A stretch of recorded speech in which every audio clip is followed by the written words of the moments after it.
Caros colegas e excelentíssimos convidados, boa tarde e sejam bem-vindos a mais uma edição das Jornadas de Engenharia do Grupo ADP.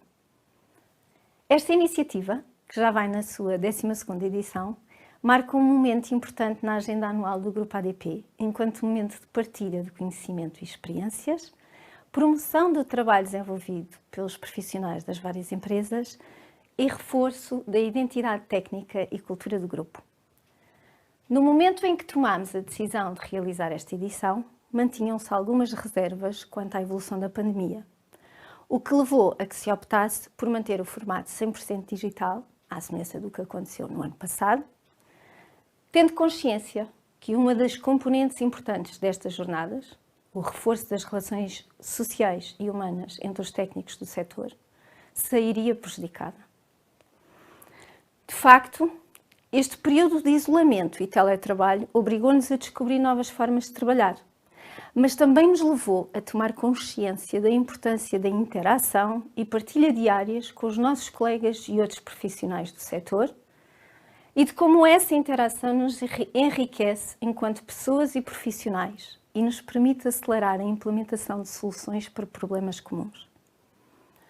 Neste contexto, as ferramentas digitais assumiram um papel fundamental para colmatar o afastamento físico das pessoas, permitindo reduzir as distâncias e manter a partilha e comunicação entre os parceiros. Hoje, temos todos a consciência de que, mesmo retomando a normalidade e trabalho presencial, a importância das ferramentas digitais saiu reforçada, não só em termos de comunicação entre pessoas, mas também enquanto instrumentos fundamentais para a partilha de informação, otimização de processos e apoio à tomada de decisão. Não obstante, é em momentos como o que vivemos que iniciativas como as Jornadas de Engenharia são cruciais para manter vivos os laços e relações entre os profissionais que acreditam que a partilha de conhecimento e visões e a criação de sinergias nos torna mais fortes e nos permite acrescentar valor, reforçando o papel de todos para enfrentar os desafios e a mudança acelerada que se impõem ao setor da água. E é nesse sentido que decidimos, também este ano, manter a abertura desta iniciativa ao exterior, convidando entidades externas ao grupo a participar em algumas das sessões destas jornadas sobre temas relevantes para os diferentes stakeholders, para os quais a criação de sinergias, relações de confiança e de partilha são fundamentais para o sucesso face aos desafios que se colocam. A necessidade de definição de soluções holísticas para o setor que permitam responder aos desafios criados pelas alterações climáticas e necessidade crescente de gestão eficiente e integrada dos recursos num contexto de economia circular, reforçam a importância da colaboração e partilha de conhecimento e informação entre entidades e parceiros do setor da água. Neste contexto, a transformação digital do setor afigura-se determinante para a melhoria de processos e partilha de informação entre as várias entidades, acrescentando valor e robustecendo as tomadas de decisões transversais com vista à melhoria dos serviços e gestão integrada e eficiente da água. Para tal, preparámos um programa aliciante que inclui 5 sessões ao longo de 5 dias, 3 delas abertas a entidades externas ao grupo. O programa prevê, neste primeiro dia, a intervenção do keynote speaker, Dirk Kroll, diretor executivo da Water Europe, e 3 dias de mesas redondas, abertas ao exterior, sobre temas como a importância da transformação digital no setor, os desafios e oportunidades da atividade de reutilização, e o papel dos ativos do Grupo ADP num contexto de economia circular. Inclui também a realização de várias sessões técnicas internas para partilha dos trabalhos realizados pelos profissionais das nossas empresas no âmbito da resiliência, eficiência e desafios da exploração de ativos. As minhas palavras de agradecimento vão para todos aqueles que tornaram possível a realização deste evento e contribuem para o sucesso desta iniciativa. Começando pelo keynote speaker desta edição, Mr. Dirk Kroll, que gentilmente se prontificou a partilhar connosco o trabalho da Water Europe, a sua experiência e visão quanto aos novos desafios do setor da água, bem como as oportunidades perspectivadas ao nível europeu para apoio a iniciativas no âmbito desses desafios. Igualmente, agradeço aos nossos convidados das mesas redondas, disponíveis para contribuir com a sua experiência e diferentes perspectivas para a discussão dos temas, a qual se prevê muito enriquecedora e útil. Uma palavra de agradecimento também para os moderadores das várias sessões, que contribuíram decisivamente para a sua preparação, assim como para todos os profissionais do grupo que apresentaram propostas de comunicação para as sessões técnicas internas de partilha de conhecimento técnico. A este respeito, dirijo uma palavra de reconhecimento a todos aqueles que fizeram um esforço para apresentar comunicações e que, por uma qualquer razão, não puderam ser selecionados, mas que naturalmente contribuem para o espírito de partilha e cultura de grupo que nos tornam diferenciadores. No sentido de valorizar esse contributo, este ano abriu-se a possibilidade, a todos os que não puderam apresentar comunicações orais, de apresentar pósteres sobre os trabalhos propostos, se assim o pretendessem, os quais se encontram disponíveis a partir de hoje no microsite das jornadas. Agradeço a todos aqueles que ao longo destes últimos 12 anos nos têm apoiado na preparação e concretização das jornadas de engenharia, particularmente à Comissão Executiva da ADP-SGPS. Por fim, e não menos importante, dirijo uma palavra muito especial à fantástica equipa da Direção de Engenharia e Operação da ADP Valor, que de forma resiliente e com enorme profissionalismo tem assegurado a realização e a êxito destas jornadas, bem como à Direção de Comunicação da ADP-SGPS, que desde o primeiro dia tem colaborado connosco de forma muito especial e decisiva para o sucesso da iniciativa. Sem mais delongas, faço votos que usufruam deste evento, que pretende fomentar a discussão em torno de temas relevantes para os diferentes stakeholders, bem como, alinhados com o mote desta edição, do conhecimento local ao valor global, evidenciar as competências técnicas existentes nas diferentes empresas do Grupo ADP e promover a sua partilha e convergência no sentido de gerar valor e fortalecer o papel do grupo na modernização do setor e na construção de soluções para os novos desafios que se colocam. Para a sessão de abertura, passo a palavra ao nosso Vice-Presidente do Conselho de Administração da ADP-SGPS, Engenheiro José Sardinha. Bem-vindos e bem-vindas às 12ª Jornadas de Engenharia do Grupo Águas de Portugal. Este ano, o tema que nos une em torno destas mesmas jornadas é do conhecimento local ao valor global, como retirar partido das nossas atividades e das nossas infraestruturas. Temos connosco apresentações de extrema valia, mas eu permito-me chamar a atenção para 3 sessões em 3 áreas temáticas que, de facto, ilustram bem o futuro do setor, do Grupo Águas de Portugal, mas também do setor. A primeira delas está relacionada com retirar partido dos ativos que já hoje temos. De facto, vamos ter uma mesa redonda com intervenções muito interessantes e, sobretudo, que mostram os bons exemplos que já temos em curso e, de facto, também vamos ter, estou seguro, algum vislumbre das novas atividades que, digamos, se perspectivam, nomeadamente as centradas na ADP Valor por intermédio da ADP-SGPS, por pedido da ADP-SGPS. Depois temos uma outra grande temática que está relacionada com a economia circular. O Grupo Águas de Portugal tem dado passos de gigante no âmbito da economia circular, na criação de produtos, na valorização das lamas, na valorização energética, do biogás. Mas, de facto, aquilo que hoje nos traz aqui é o centro dessa mesma economia circular numa sociedade, que é a água. A água, por natureza, é circular. E, portanto, vamos ter aqui também uma sessão relacionada com a água para reutilização, onde vamos ter oportunidade de partilhar as nossas reflexões, mas também de aprender com diversos parceiros de outros setores, desde a agricultura, de facto também às intervenções da APA, nessa mesma mesa redonda. E depois um terceiro conjunto de intervenções, neste caso numa mesa redonda, que também me permito salientar, tem a ver com a digitalização.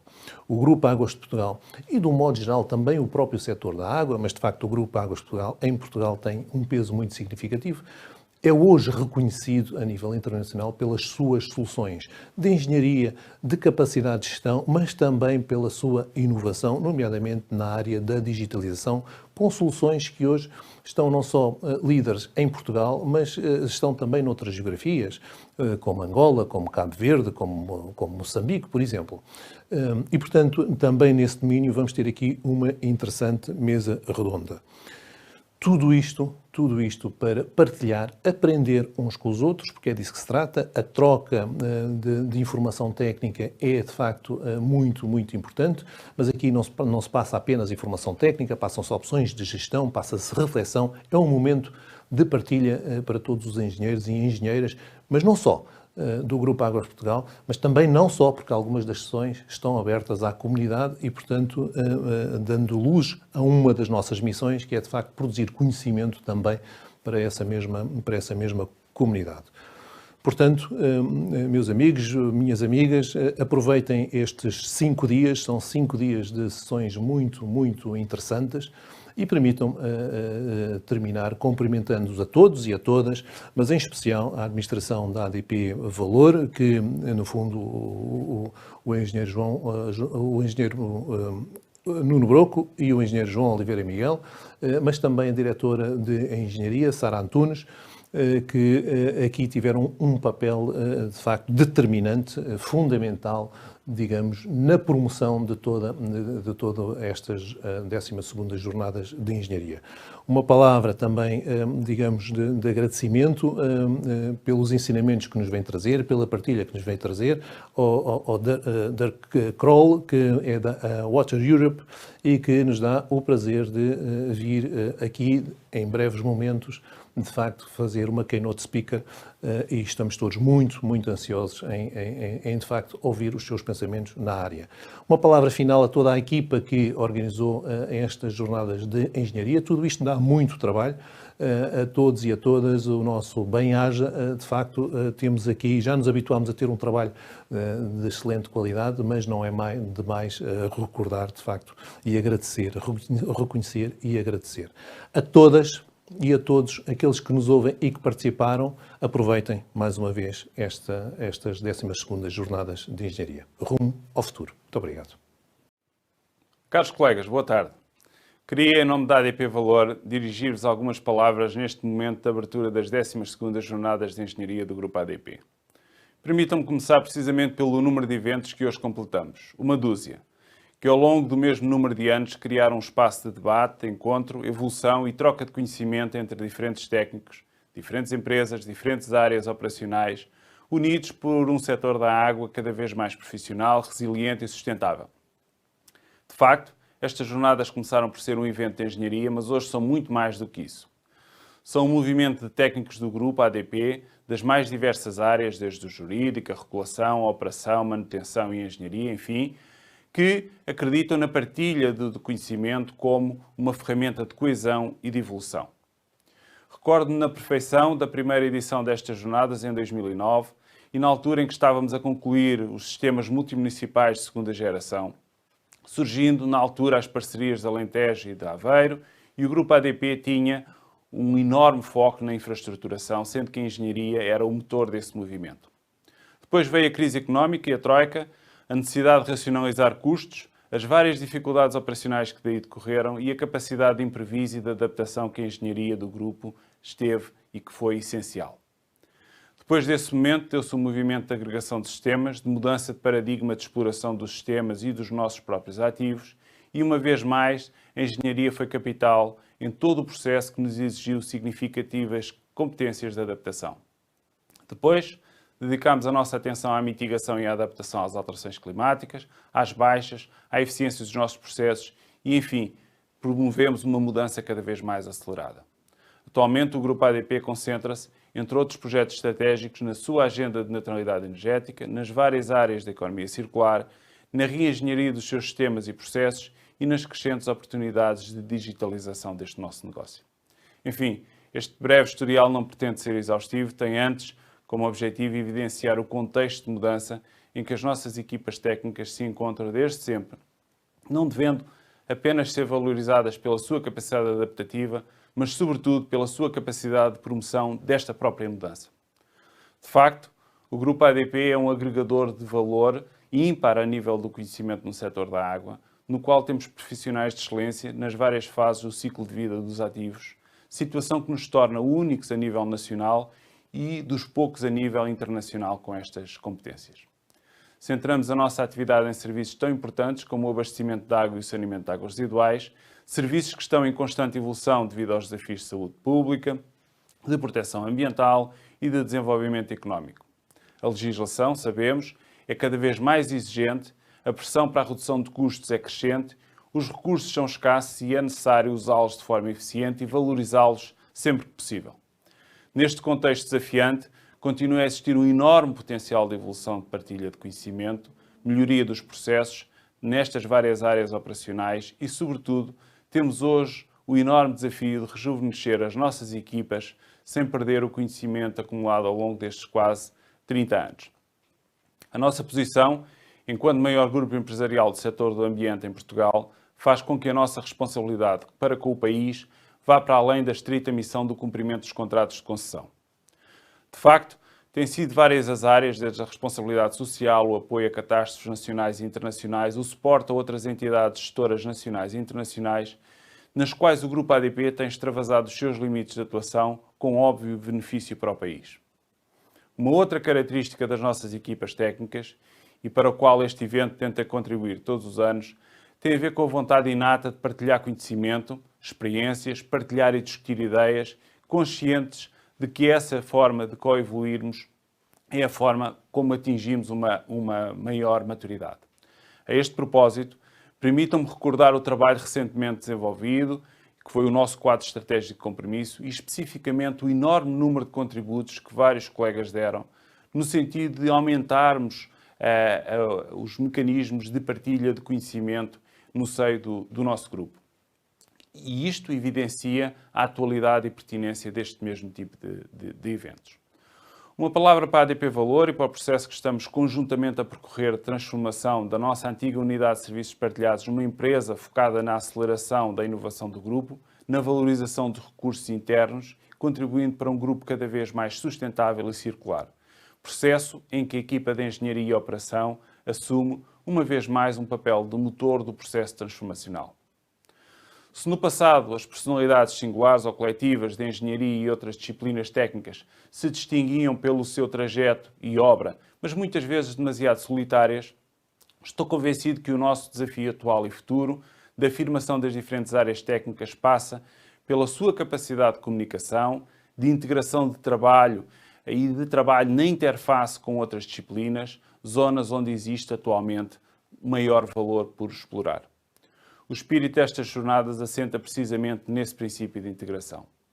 Por fim, e porque não obstante toda a mudança que vivemos atualmente, sinónimo de um grupo ativo e bastante dinâmico, que é ele próprio dinamizador de um setor por vezes demasiado estático, continuaremos a ser um grupo empresarial com uma forte dinâmica, potenciada pelas nossas áreas de saber e assentes numa rede de competências multipolar. Certo que novos desafios têm de ser encarados com novas competências, novas abordagens e parceria, importa estarmos conscientes que os desafios que temos pela frente necessitam de toda a competência técnica que desenvolvemos ao longo destas quase 3 décadas, pela que a retenção dos talentos do Grupo ADP é hoje uma prioridade. Mas necessitamos igualmente uma nova geração de profissionais neste setor. O nosso desafio, neste capítulo, é amplo e em diversas frentes. Não nos podemos esquecer de motivar e reter os nossos melhores quadros, de promover a sua adaptação e preparação para os desafios atuais e vindouros, que são distintos daqueles que tivemos no passado, mas também, porque inevitavelmente um dia eles deixarão de ser quadros do Grupo ADP, a passagem de testemunho entre gerações, por forma a que este enorme património que hoje dispomos não se perca.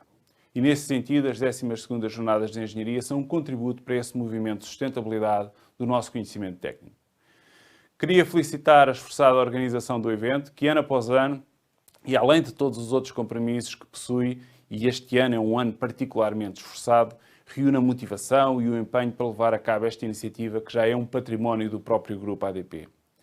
Queria felicitar a organização e agradecer a todos os intervenientes destas 12ª Jornadas de Engenharia. Obrigado.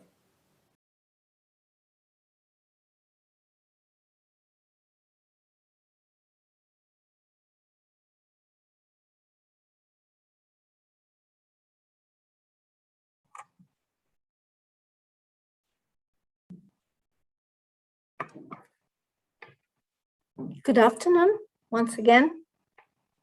It's a pleasure to introduce our keynote speaker, Mr. Dirk Kroll, the Executive Director of Water Europe since 2011.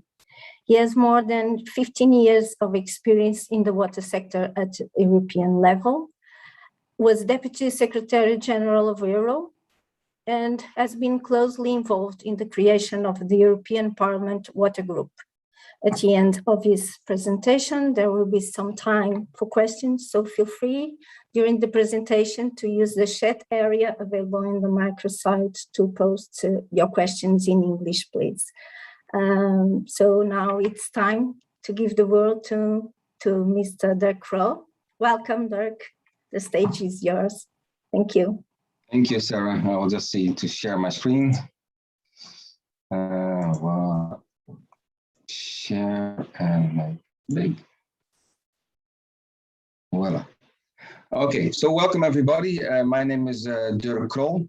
I'm the Executive Director of Water Europe.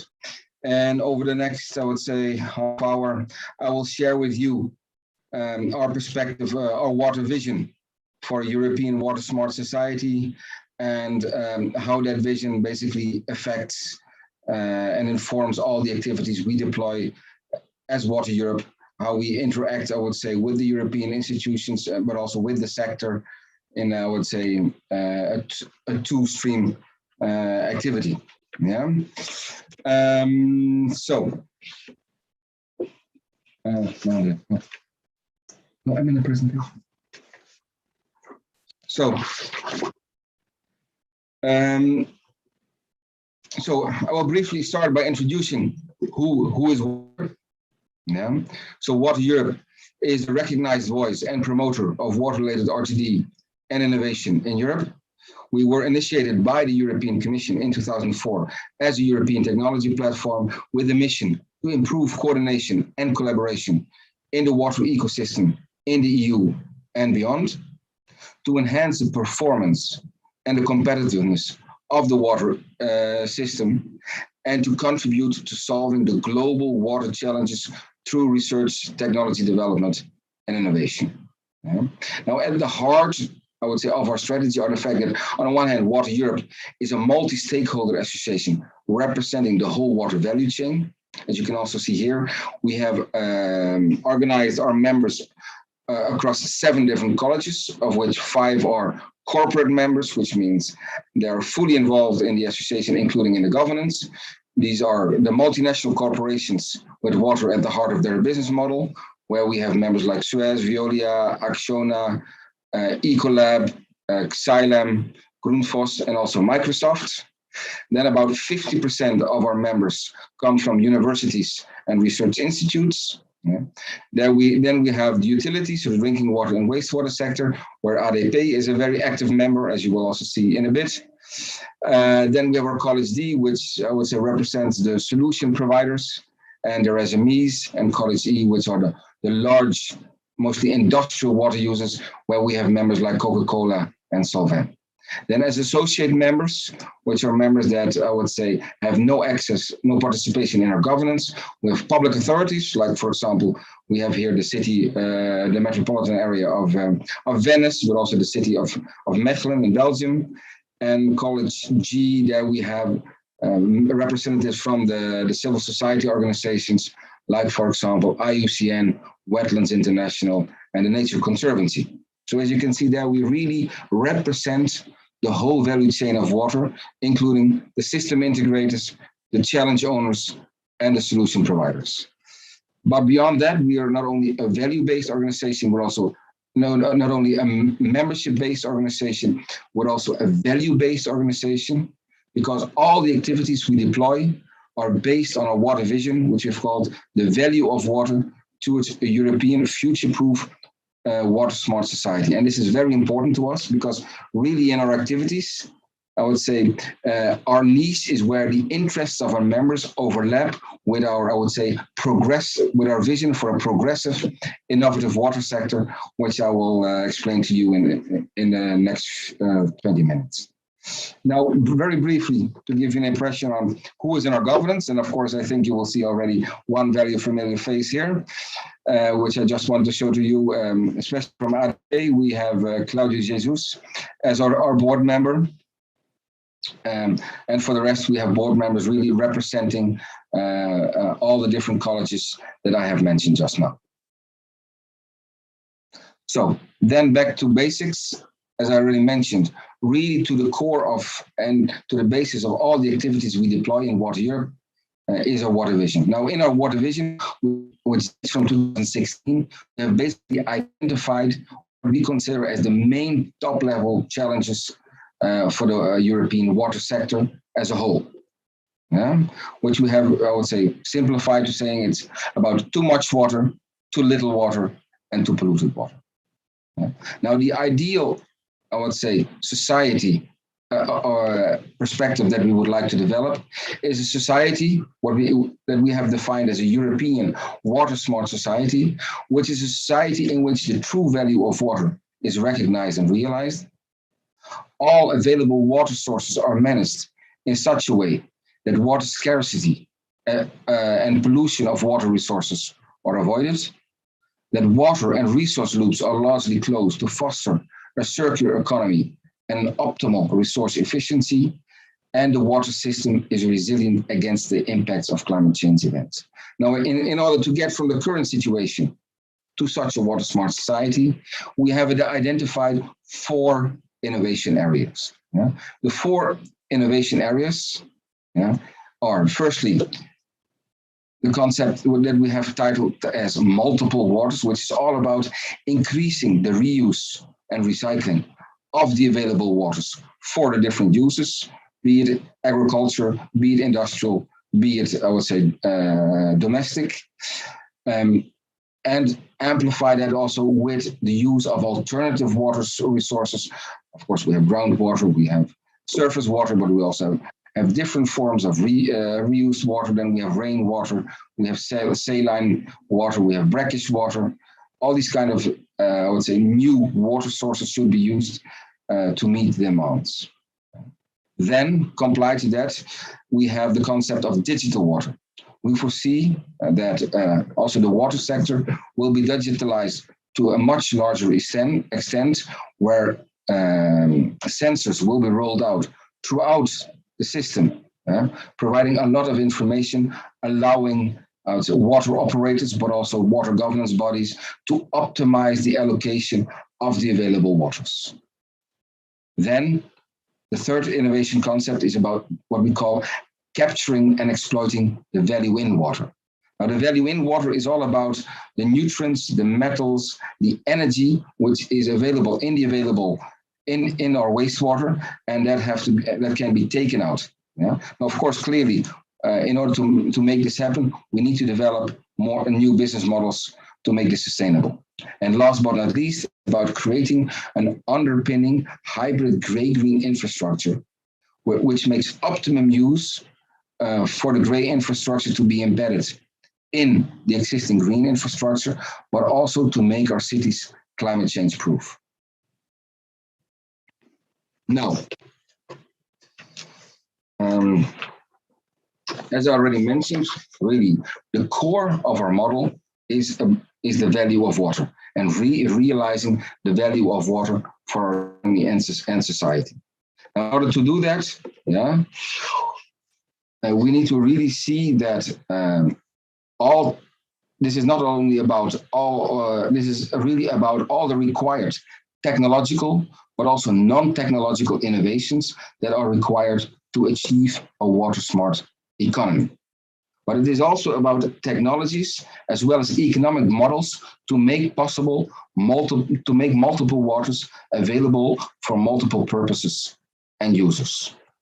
And it is also about developing and implementing new multi-loop infrastructures, technologies to make the water system more flexible, circular, and digital. And it is about new digital tools and incentive systems for users to increase the rational use of the multiple water streams, to stimulate entrepreneurs to capture and exploit the value in water, and increasing the circularity of our water economy.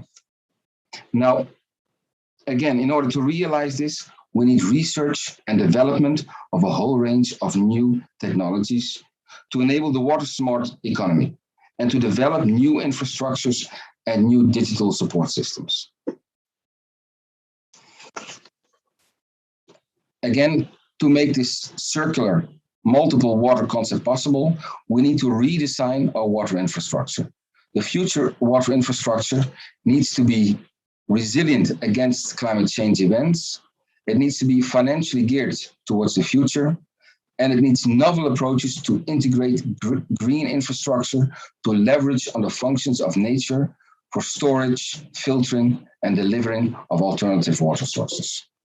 Last but not least, the future water smart society will see an increased involvement of all relevant stakeholders in the governance of our water system in order to make sure that all users will have access to sufficient water of good quality, to be resilient against climate change events and that it is managed adequately, and that the water infrastructure remains financially viable towards the future.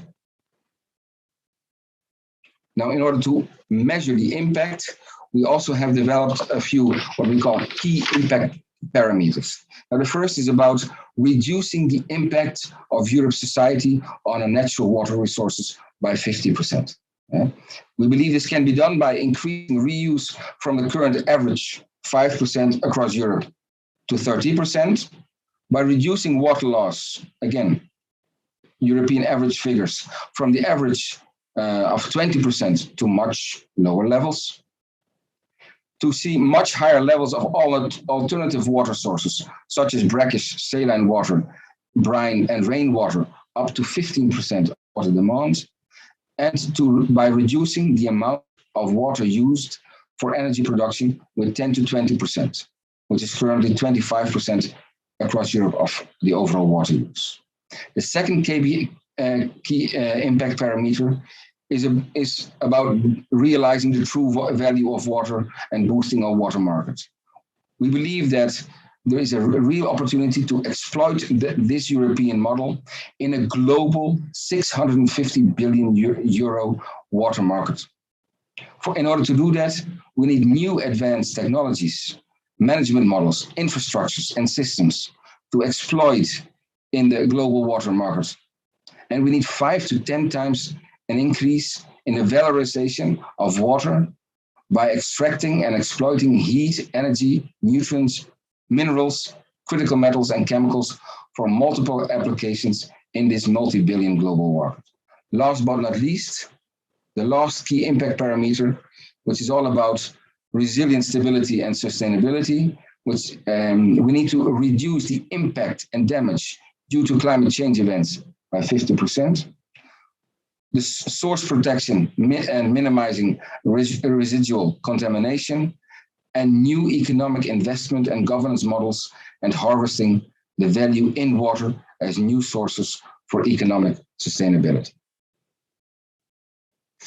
To conclude, in our view, for a water smart society, we need a paradigm shift in the way our future society will be organized and managed. We need to develop solutions that contribute to tackling global water challenges and sustainable development goals. We need to reconfirm and strengthen Europe's position in the global water markets.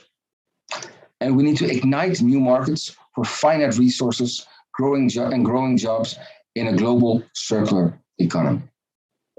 Now, I think, as I already mentioned at the beginning of this presentation, we have developed this vision in the course of 2016-2017.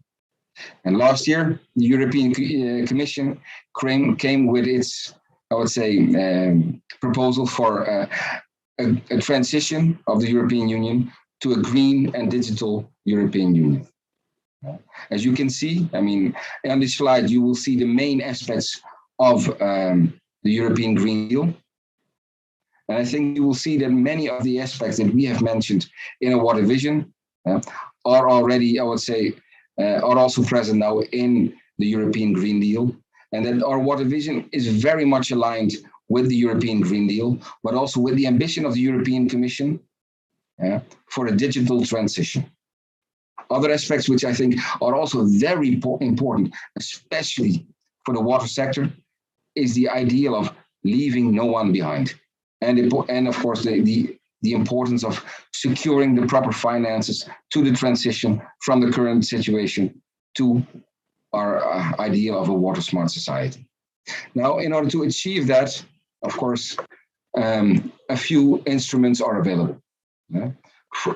Firstly, as you may know, the European Commission, when it launched the European Green Deal and its ambition for a digital transition, it has also launched a European financial instrument called Next Generation EU, which is a recovery instrument with 700 billion, which will boost the EU's budget with new financing mechanisms that can be raised on the financial market. All countries, including Portugal, have been asked to come up with plans to use the money that has been allocated for them. Some examples of green investments that could have been included, or that every government could include in their national recovery and resilience plans, are shown here. I'm not going to read them all to you. I will give you some time to have a quick look at them, but I think you will see that many of them probably are very relevant to the work you are encountering on a daily basis. So what have we done as Water Europe? We have drawn up a position paper based on an analysis of all the national recovery plans of all the European member states. And we have evaluated these plans on basis of 4 criteria. Namely, these are the support for the digitalization of water management, the contribution in terms of circularity and the exploitation of the value in water, the consideration of the value of water for our society, the economy, and the environment, and the investments for hybrid green infrastructure solutions in the management of water quantity and water quality. Now, we have scored all the member states, as you can see here, with a smiley, a neutral, and a cry. As you can see, Portugal is in the middle. So Portugal is not with the best, also not with the worst. The precise analysis of what we've seen in Portugal, you can see here. So 2.3% of the total budget is reserved for the water management component in Portuguese plans, and around 5 to 6% considering green innovation and bioeconomy. What do we see in the current situation? In the Portuguese plans, water management and efficiency in various sectors have been taken into account, and wastewater reuse and water energy nexus have been emphasized. Nevertheless, we see points for improvement where it concerns strengthening intra-regional synergies, digital water, water quality, and hybrid green infrastructure. So I would say it's up to you now to see, possibly with your Portuguese authorities, whether you have still the opportunities to improve the opportunities for the Portuguese water sector to make optimum use of the available resources that I would say are offered by the European level to implement, I would say, a European water smart society. Now, in Water Europe, we try to implement our vision for a European water smart society through 3 programs: the advocacy program, the collaboration program, and the market program. Our oldest and more program is the collaboration program, which is all about bringing representatives of our members along the water value chain together to discuss the challenges they encounter and to come up with new innovative solutions and research ideas. We do this mostly through bringing them together in a variety of about 20 different working groups that we operate as Water Europe, and some of the conferences that we organize. Then we have our advocacy program. Our advocacy program is really about raising the profile and the importance of water in the European policy arena, but also making sure that the drivers for uptake of innovative solutions are included into the European water-related legislation. I will say a little bit more about that later. And last but not least, it's about helping our members to valorize their knowledge and their experience by making sure that the knowledge that they have, the new innovative solutions that they have created are really also applied on the market. Yeah. So let me first tell you a little bit more about the opportunities for research and innovation in the context of our collaboration program. I think many of you are familiar in the past with Horizon 2020, which was one of the most important funding budget of the European Commission, that since this year has gone over into a new program, which is called Horizon Europe. Horizon Europe will have a funding budget of 95.5 billion euros over the next 7 years. And it is our job as Water Europe, together with our members, including Aguas de Portugal, to see that an as big of share of that money as possible is made available for the necessary research and innovation in the context of water. And not only that the budget is made available, but also to make sure that it is spent on the right priorities in line with our ambition to achieve a European water smart society. Now, Horizon Europe is, of course, a very big program with very many different chapters. And over the next few slides, I will try to briefly explain to you where the opportunities for water are. So firstly, the regular program is separated into 3 programs. We have Pillar 1, Pillar 2, and Pillar 3. For us, the key pillar is really Pillar 2, because it is there that we can achieve, where our concerns are mostly aligned, but also where we can achieve the biggest results.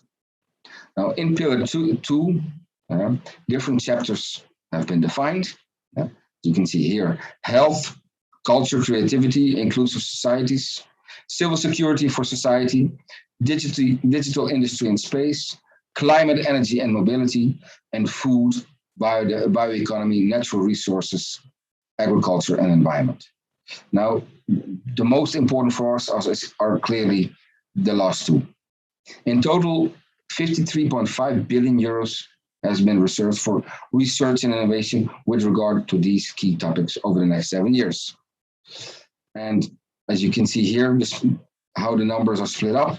So for Cluster 5 and Cluster 6, which as I said are particularly interesting for the water sector, we have combined around 24 billion euros over the next few years. So it's, as I already said, it is really up to us to make sure that we as a European water sector, we make optimum use of the possibilities that are offered here. In addition to the regular, I would say, pillars, there are also a number of missions have been defined. Missions are really, I would say, the attempt of the European Union to not only be in contact with, I would say, the informed few, the research institutes and the key partners, but also really reach the level of the individual citizen.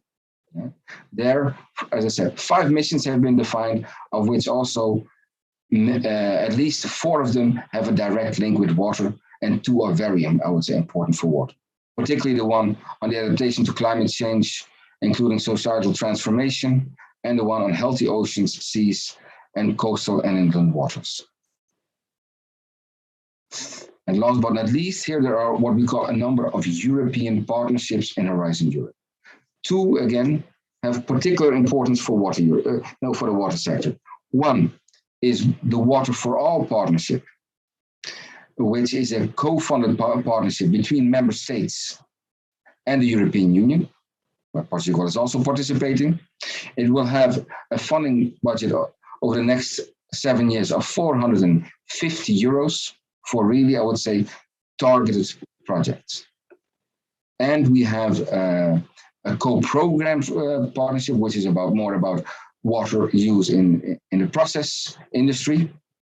which will have a funding budget of 1.3 billion euros over the next 7 years. And also there, it's up to us to make sure that the water element is represented there as good as possible.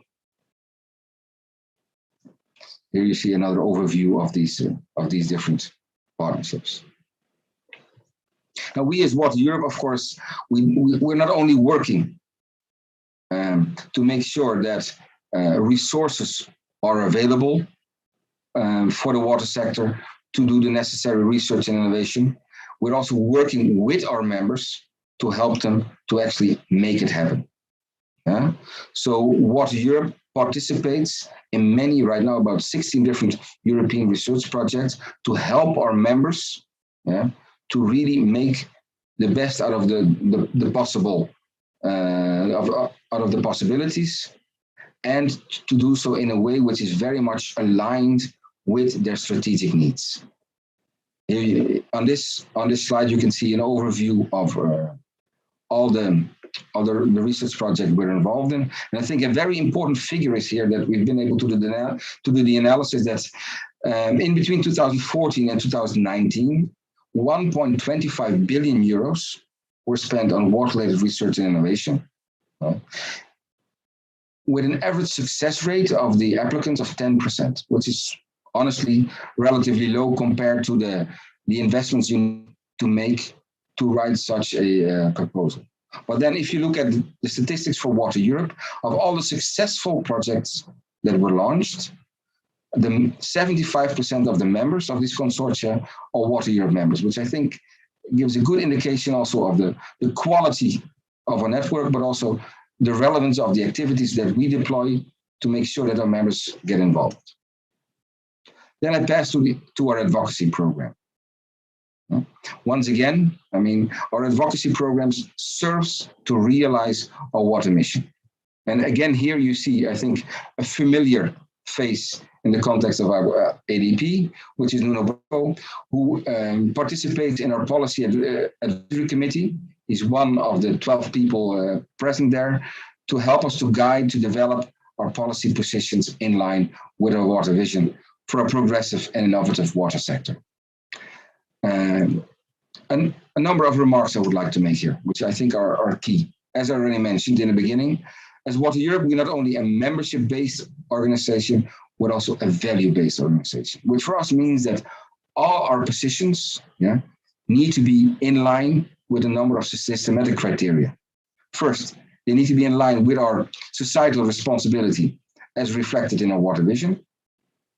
Also, all our position papers need to be evidence-based, taking into account the latest state of science and technology as coming from the research done by our members, the research projects that we participate in, but also the input we get from the many working groups in the context of Water Europe. And last but not least, and equally important, of course, all our positions must be financially and economically sustainable towards the future. Now, a few examples of concrete dossiers we're currently working on. Of course, there is the upcoming revision of the Industrial Emissions Directive, very important. The upcoming revision of the Urban Wastewater Treatment Directive, and the Sewage Sludge Directive, which all may have very big impact on the daily management of the European water utilities. But we're also looking at the implementation of and the elaboration of the European Green Deal, particularly here, the zero pollution strategy, and of course the digitalization of what we call it in the European jargon, the digital union. Then we're also involved in implementation matters where we are a part of the Water Framework Common Implementation Structure and also in the implementation of the Industrial Emissions Directive.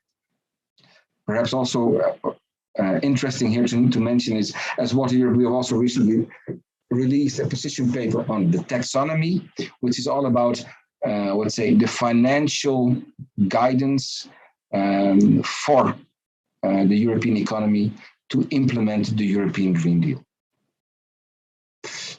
Well, I think this may be familiar to some of you, but I've also included here a nice overview of the European legislation that is currently in existence, and has direct impact on on the work of utilities. So, of course, we're all familiar with the Water Framework Directive, and beneath that we have other directives, like we have the Floods Directive, dotted directives like the Groundwater Directive, the Environmental Quality Standards Directive, and the Strategic Approach to Pharmaceuticals in the Environment.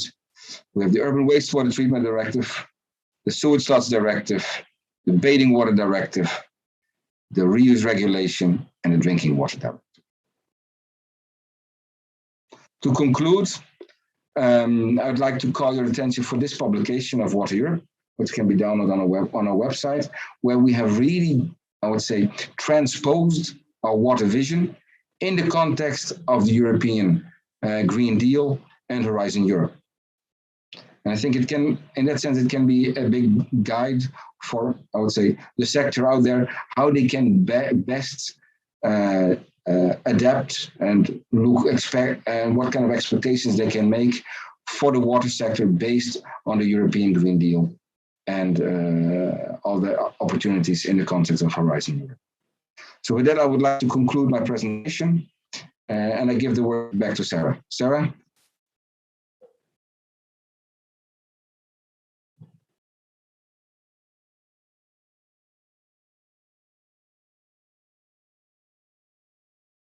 Sarah?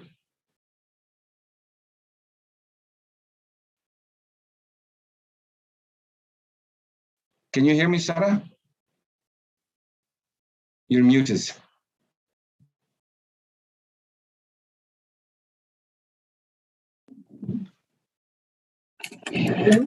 Yes. No problem. I don't hear you. You can see me?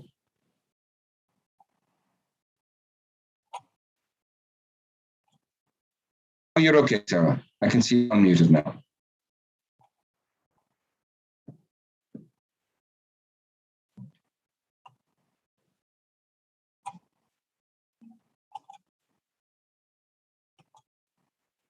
Sarah, if you speak, I think it works. Can you listen to me? Yeah, Yes. but I don't hear you.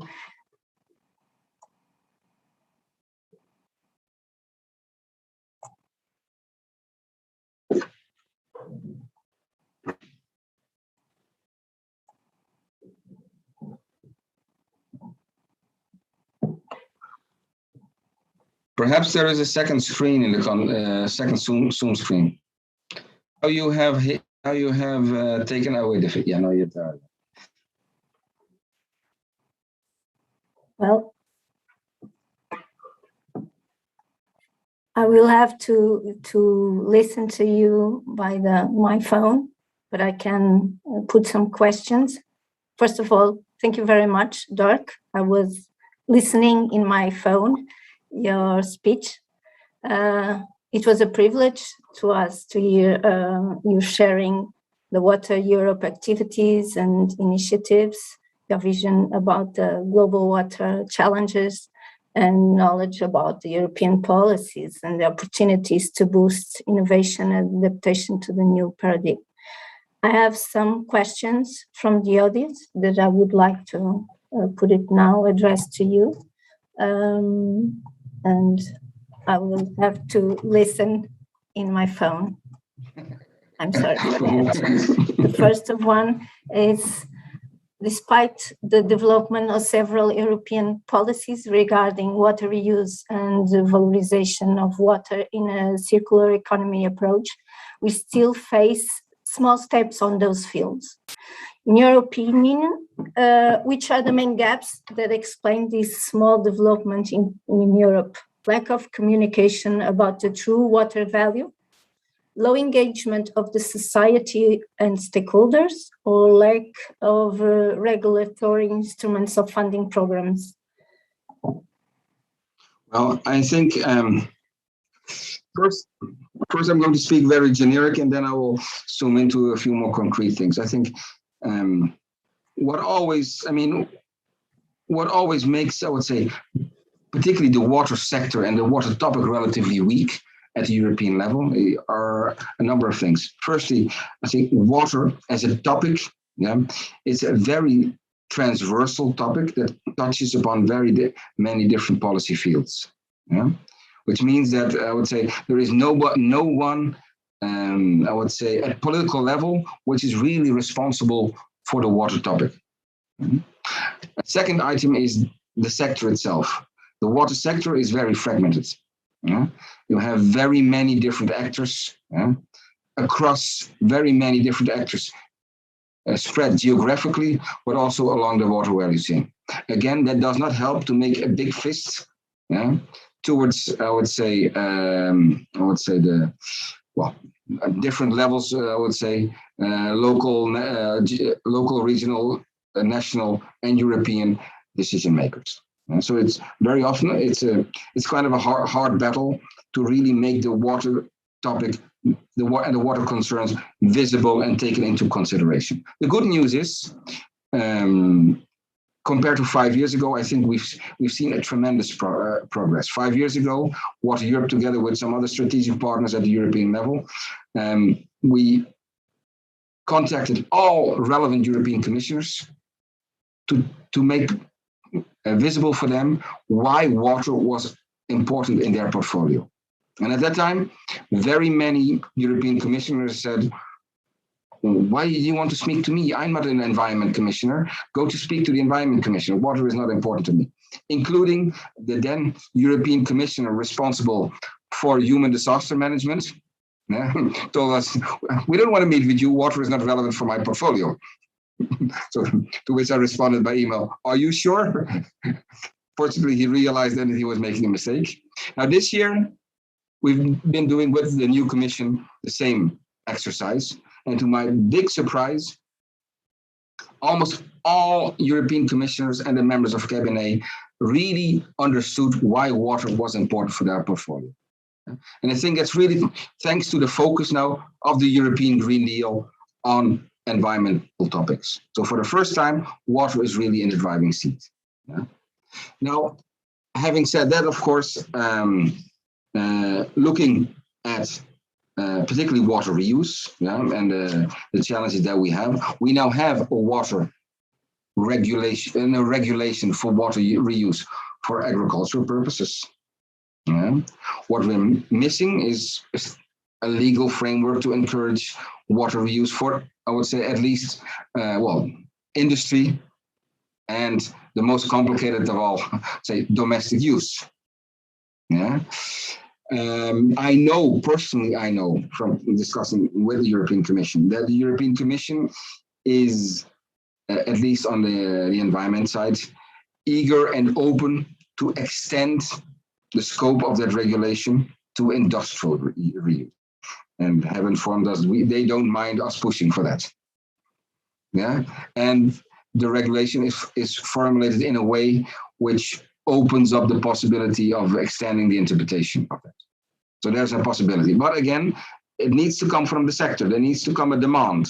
It needs to come from the sector itself to the European level. It needs to also to come through the member states. Because these are also very important in driving European decision making.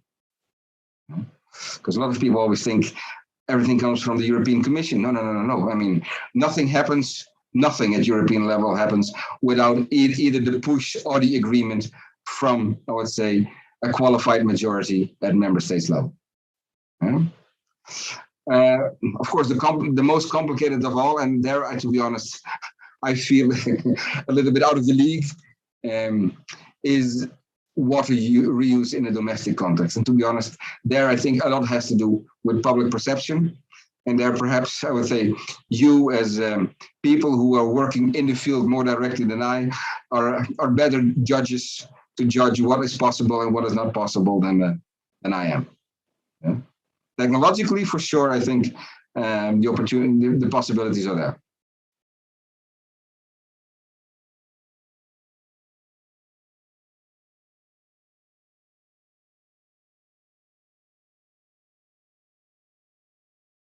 Sarah, you're muted. I don't know.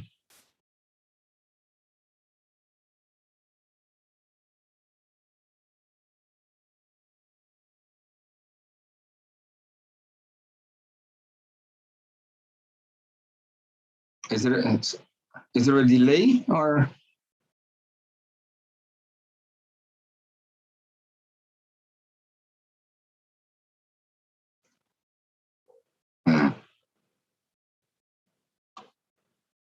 Is that right, Carl? Yeah, now I can hear you again. Question. Oh. Yeah. Can you listen to me now? Yes. Okay, great. Second question. Recognition of true value of water includes an acceptance to pay for it. But today, people are more likely ready to overvalue a flagship cell phone than to pay a little more for something that is essential for life. Some even say it should be not paid at all. Furthermore, all these investments in circularity will necessarily have impact on tariffs. What are the plans to solve this equation? Well, again, there, I think, I mean, the price, the value of water, of course, the value of water and the price of water are very different things. I think, as I say, many people know the price of things, few people know the value of things. Yeah, and indeed, I mean, from the perspective where I stand, I would say I see two big drivers for innovation in water. One is regulation, and the other one is the price of the services. Now, of course, again, this is a very political topic. In my view, I mean, if we really want to achieve a sustainable, progressive, innovative water sector, we need to look at a few things. I mean, we need to make sure that our water services are of the right quality for the purposes they are going to be used for. We need to make sure that our water services are accessible to everybody. Yeah, and we need to make sure, of course, that everybody can really afford the water services. Now, I don't believe that. I would say I believe that in order to make that happen, of course, we have to look at different water uses: industrial water use, agricultural water use, and domestic water use. Yeah, and I think for these different uses, different logics apply. Yeah, but for all uses, I think it is important that we promote as much able. Article 9 of the Water Framework Directive is a full price recovery, because if we don't do that, we'll never be able to achieve what we want to achieve. And even in a domestic context, I mean, water for free is a lie. Yeah, because you are paying for the water services. Yeah? But if your water is for free, you're paying to your general taxes and you don't have any control on it. Yeah? If you're paying for the water you use, yeah, you can avoid that you're paying for your neighbor who is perhaps taking showers of 1 hour a day while you're only taking 5 minutes a day. Yeah. So I think that is very important that we get the dialogue clear. Now, of course, pricing, the proper price of water in a domestic context should not compete with the availability, of water, for all citizens. I think there are many intelligent solutions to address that issue. I mean, for example, here in Brussels, where I live, I think it's the first 15 cubic meters per person per year is available at a social price. Then the next 15 at a different price. And then beyond that, it's the full price. And there will be many, many different ways to be able to address that problem, taking into account the logical context. What I do know, on basis of research that I've seen, is that in the European Union, very rarely, the price of water is really an issue in the budget of people. Yeah. Now, truly, if we want to do everything, make our societies climate change proof, promote that circularity, we need absolutely to, in my view, to increase the price of water. Now, the question is, how do we do that? Because in the end, you're always paying. The problem is where do you put the entry price? Yeah, do you put it at municipal taxes, or do you put it especially for water? So it's very often I find it's a fake discussion. Yeah. Now, clearly, I mean, as I said, we need to have separate discourses on this depending on the water use. Clearly, I'm very much in favor. I mean, industrial water, full price, which will also drive them to be very careful with the water, how they use it. Yeah. Also for, I would say, agricultural practices. Yeah. Because I think we should avoid unsustainable practices there. Yeah. And again, in agricultural use, I see the issue because let's face it, in many of our countries, the agricultural sector is under a lot of pressure. But perhaps there the business model needs to change, because in the value chain, I think, of agricultural products, probably the supermarkets, they play a not too constructive role where they take away a lot of the potential profits of the farmers. So perhaps there is part of the solution. Yeah? But if we don't start at the beginning, we will never get there. Yeah? So yeah, that would be my answer to this question.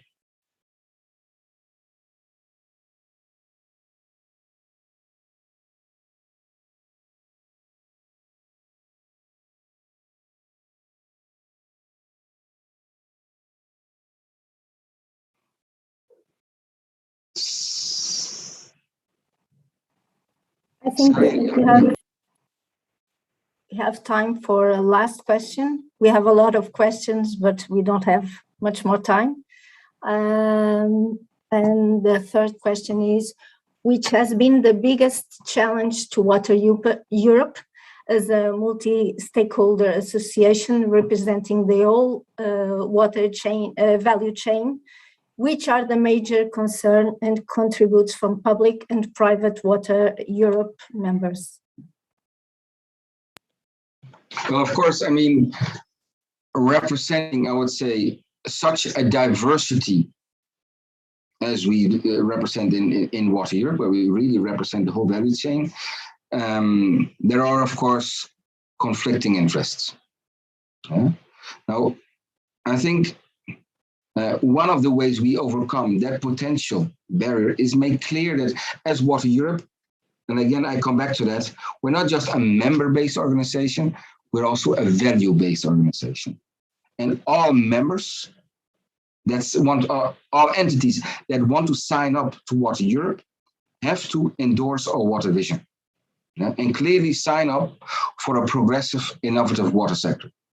And because, I mean, as you can understand, probably in the positions that we take, the most likely opposition, I would say, may come from, I would say, the more conservative element in our environment.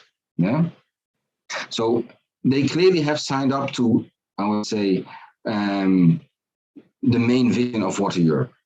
Then, in that sense, we've also been able to develop our governance to be as inclusive as possible, while maintaining, I would say, that strategic orientation.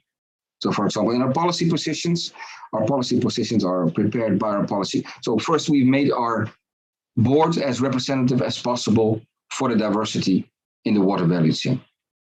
Then with regard to the policy positions, we have a policy advisory committee, which is composed of representatives of the board members who work with us to establish these positions. And there we make sure that all the different aspects of the water value chain are taken into account. Of course, one precondition, I mean, we really have to, our positions, as I said, they must be in line with our societal responsibility as reflected in our water vision, so the progressive, innovative approach. They must be in line with the current state of science and technology development, and they must be financially and sustainable towards the future. So, for example, there we would also want to avoid, I mean, the other side could be, of course, that we would be pushing for the latest, newest, say, technologies, which are, I would say, practically unaffordable. Of course, that's also absolutely something we would want to avoid. Yeah, so that's why I think, again, these three principles are key. Yeah. And until now, I think it works. We see that our Water Europe membership continues to grow over time, with on average around 20 new members per year. Yeah.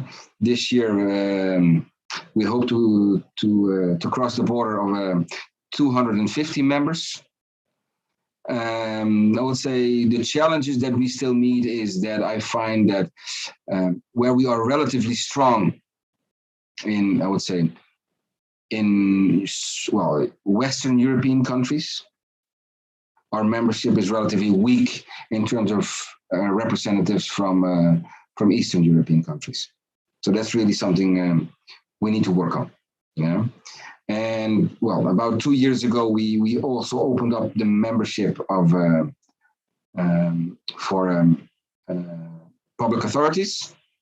It's been a bit of a slow start, but we now increasingly also see that municipalities are joining Water Europe. Yeah.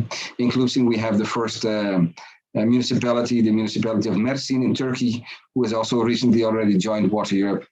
We have recently joined the Dutch province of Friesland, so the Netherlands. We have the city of Mechelen now. We have the city of Venice, and more in the pipeline. We're talking to Milan to also join Water Europe.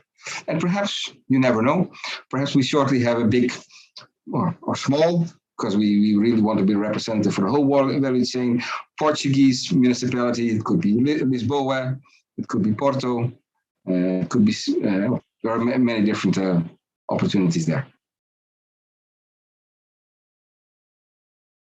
So yeah, that would be my answer.